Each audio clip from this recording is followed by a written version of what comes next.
Hello friend, मैं नीलू लोक गायिका गीत अपने यूट्यूब चैनल पे आप सभी दर्शकों का स्वागत करती हूँ। मैं जानू एक मस्त मज़ेदार पचरा गीत गाने आप लोग को ज़रूर पसंद आएगा। मेरे वीडियो को लाइक सब्सक्राइब करना दोस्त, और जो फेसबुक से देख रहे हैं पेज को फॉलो करें। जय माता जी। निमिया की डरिया मैया डालनी झलुआ हो कि झूले झूले ना मैया मोरी गावे नी गीतिया हो के झूले झूले ना मैया मोरी गावे नी गीतिया हो के झूले झूले ना झूलता झलुआ मैया के लागे ले पियसी या हो के चले बहनी ना उजे मालिनी आवसिया मैया चले बहनी ना उजे मालिनी आवसिया मैया चले गईनी ना भीतर बाड़ू के बाहर मालिनी यहाँ हो के बूंदा कना मोहे पानिया पिया वहु मालिन बूंदा कना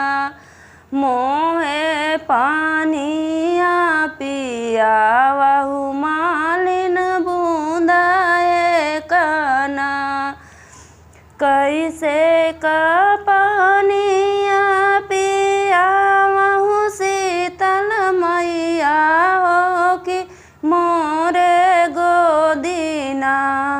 हूँ बालक नादान मैया मोरे गोदियाना हूँ बालक नादान मैया मोरे गोदियाना बल का सूतावा मालिनी सोने के खा टोलावा हो के बूंदा कना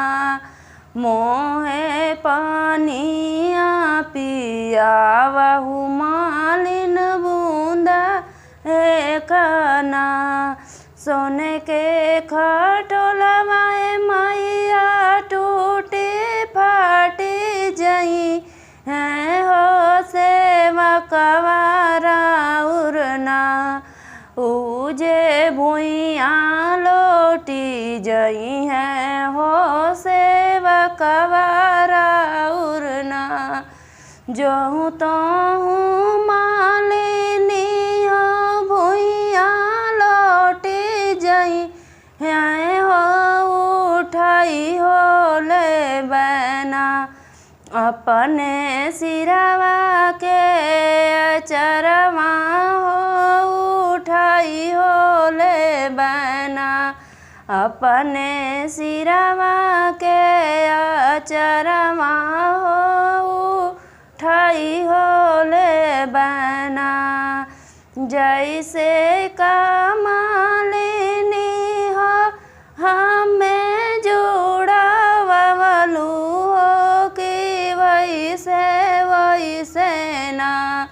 तोहरी धियावा जुड़ा तू मालिनी वैसे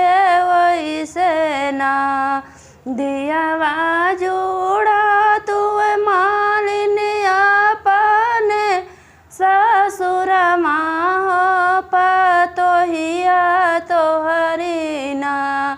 हे जुड़ाती नहीं हरवा हो पा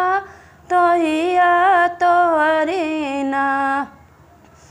एक हाथे निहलू मैया झरे गे डुलवा दूसरे हथवाना मैया करेलू पूजनवा हो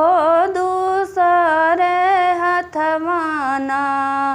मैया करेलू पूजनवा हो दूसरे हथवाना। जय माता जी।